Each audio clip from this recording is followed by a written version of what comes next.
Hello everybody, this is the Wikstrand and today we're gonna fix the movie You Can't Win Them All. I figured that the movie has basically a pretty okay concept, and I think that with a small minor tweaks or redo the entire thing, you could make an okay adventure comedy action movie war picture within the Turkish Civil War. I don't think that's impossible. This only took me about a half an hour to come up with this plot that I'm gonna present to you right now. So you just see how fucking lazy Hollywood is sometimes when it comes to creating interesting stories. So here we go.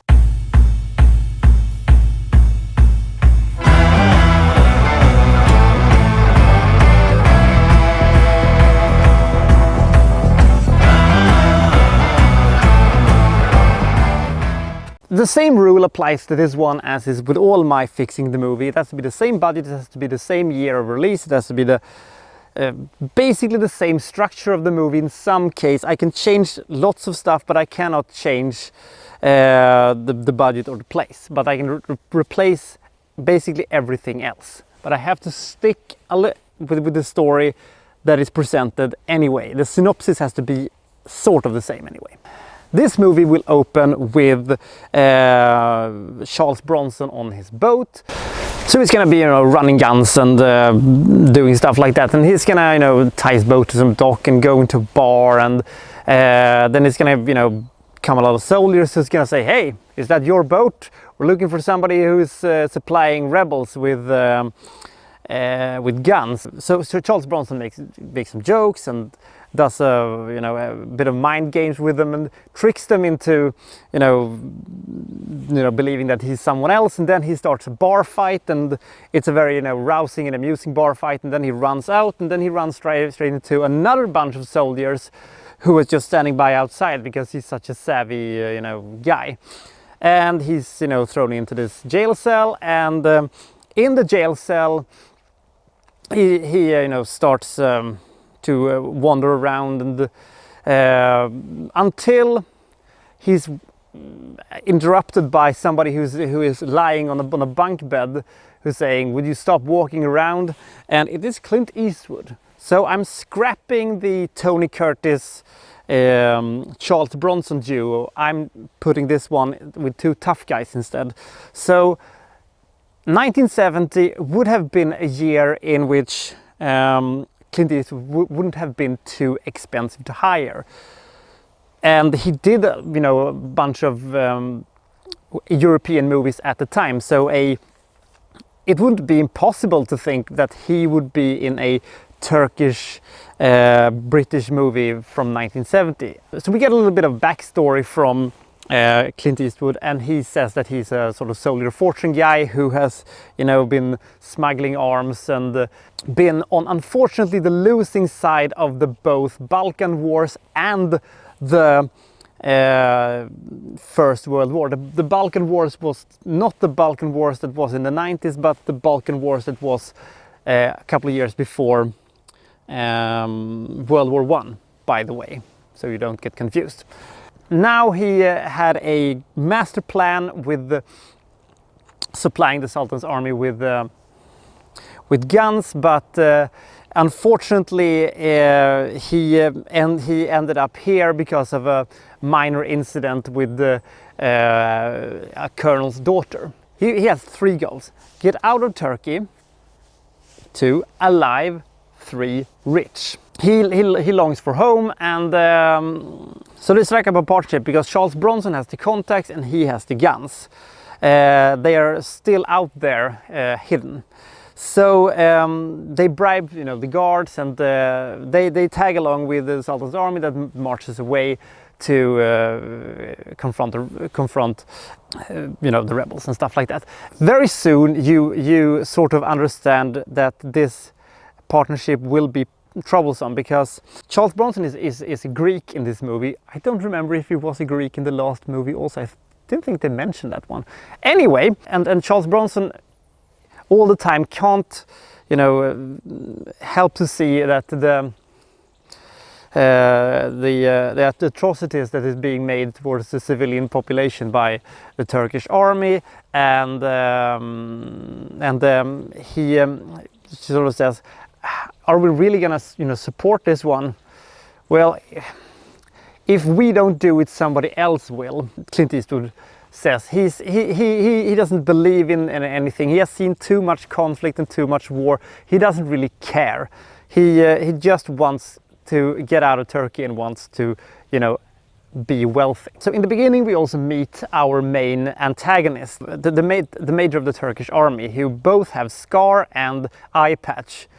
Bad guy 101. In the beginning, Charles Bronson also presents the major with a very luxurious pistol, which will come in handy very soon in the plot. So they go off, and they have a bit of a skirmish with rebels that shoots them in a mountain pass, and we have some smaller action sequences, but because we're building towards our monster one that's going to come later in the movie, much later. The relationship between Eastwood and Bronson is sort of, the tension starts to build. Then they come to a larger village, and we get only to see this from a hill on top of it, where Bronson and Eastwood see how the army, goes in there, and then we see, screams and gunshots, and then the village sort of burns up, and then they see that they're basically, carrying about 500 women and children with them, and some old men. And Bronson is very, very close in this case to, just straight up shooting the evil major, but he stopped at the last time. They keep on going to a abandoned fort, an old fort, where the major seems to be very pleased with himself and his sort of inner circle of officers. They start to celebrate, and then we see Clint Eastwood going off on a little side quest of his own. So he sneaks behind the guards, and he comes back a little bit later and tells Bronson that I have a plan on what we're gonna do next, which is gonna make everybody happy except maybe that guy. At the same time, the major has got very drunk, and then he pulls out a woman from the captives and said, "Dance for me, woman, dance for me." And she dances for him, and he starts shooting with the luxurious gun that he was given by Bronson earlier, and one of the bullets hits her in the leg. And when that happened, her son, who is about 10 or 12 years old, emerges from the crowd, and he has a small knife which he cuts the major in the cheek. Now he goes full on, "I'm going to kill you," and he kills both of them. He shoots them, bang bang bang bang. Both of them are dead. There's a woman who says to Charles Bronson, "How could you? You're a Greek just like us." This is a village of Greeks and Armenians mostly. Now he really wants to kill him, but Clint Eastwood says, "I have to talk to you before you do it." He says that they accidentally found huge cases of gold and jewelry and payroll for the army. That they found in the village, and Clint Eastwood. We have a small flashback where we see how Clint Eastwood sees that the major is telling his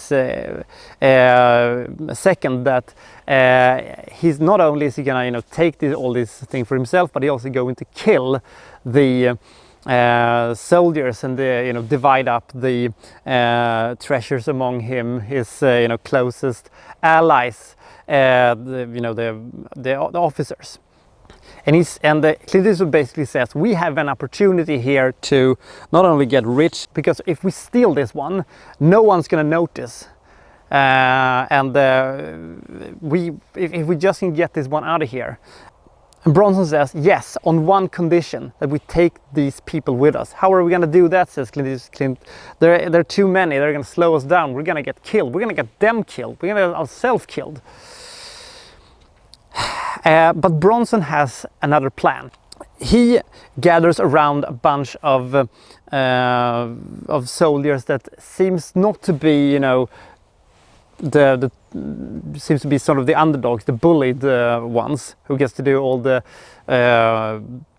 chores that no one wants to do. And he explains to them that he's going to kill them, and if you help us, we will, you know, share the spoils of war with you. And so they stay sober, and the soldiers around the major, they get so seriously drunk and, you know, collapses. They take as much as they can carry, because one of the older men says that there is a railroad line about 10 kilometers north of their position, and the line goes all the way to the Black Sea. So they and they know that there is a train is going to be coming around the next day. So they head out with as much as they can carry, and you know, all the refugees, the children and the women. One of them is one of the sort of more beautiful women who attracts the attention of Bronson. And they reach the railroad track, and a train comes, and they stop them, and they both stack up not only did they take a lot of the treasure, but they also took a lot of weapons, machine guns, and you know, stuff like that. Then we see that our evil major wakes up from his bacchanalia and realizes, shit, they have stolen all my shit, and taken away all the women and children, which I was going to kill later. I'm evil. Anyway, so he says that I want the entire army to chase these guys to the end of the world if need be, and you know, it's not very difficult to find them. Now we go into about 40 minutes of the end of the movie, which is going to be 100% super excitement. They stole basically an empty army train, you know, with the flags which you see on the poster and stuff like that. So they go on, and they are being chased by the army, which consists of, you know, a couple of planes, some tanks, lots of horses, and they're just, you know, trying to, you know, get on the train, and both, you know, women, children, and Clint Eastwood and Charles Bronson, they just fight them off with rifles and machine guns, and it's you know, it's gonna be a bit like The Road Warrior or Stagecoach or something like that. It's gonna be just a chase that goes on and on and on, and it kicks into higher and higher and higher gears as we go on. At one point, some children gets killed, and some women that tries to protect them, and it is the point in which Clint Eastwood finally says, all right, now I care about these people, and which also we hopefully do at this point. So in the end, we're closing in on the black on some Black Sea port, in which there's a bridge over a gorge that they're gonna reach, and it's almost only the major left. He has so they are fighting him because they don't have any bullets left, and neither has the major. So they're fighting him and some lesser officers in one of the last cars that also contains that also contains the treasure, and they're fighting in there, and in the end. They realize that he's going to get past them. He's going to be able to get in, and he's going to be able to kill the refugees and all that. And the Clint Eastwood then decides that that he's going to sacrifice the treasure. He's going to sacrifice the treasure because he wants to save them instead of saving the treasure, and he's able to he has some dynamite left or something like that, which he blows up the last car that flies off the gorge down into the water, and and this is basically when they come down. This is sort of the last thing. After these amazing action sequences with planes and horses and stuff like that. But then they arrive in the port, and they are able to steal a fishing boat. Stealing in the sense that they just said, hey, they con it from some fisher guy, and then they take off, and then you see how the refugees, then you see how the survivors start to pile into small boats and follow them. And Clint Eastwood stands there and said, well, at least I get out of Turkey alive. At least 2 out of 3 is okay, I guess. But Bronson says, how about 3? And he turns around and sees that Charles Bronson was able to save one of the smaller boxes filled with gold and jewelry, and most important, one of these gigantic diamonds. And he says that, well, 3 out of 3 is far better than 2 out of 3, and then they sail off into the sunset and the movie ends. This version of You Can't Win Them All is a little bit less, it doesn't have as much comedy as I first envisioned when I thought about it. It's more hard-hitting action, but we will have some moments for comedy every once in a while, and I think that this would at least have been a much more exciting movie. It would have at least had, the sequence in which they're standing on the train and are shooting the soldiers from the horsebacks and stuff like that, which you see on the poster. Anyway, that's my take on You Can't Win Them All, how you would make it into an excellent movie. But what do you think? Do you think this would have been better? Has anybody actually seen this movie? Anyway, till next time, this is Wikstrand signing out.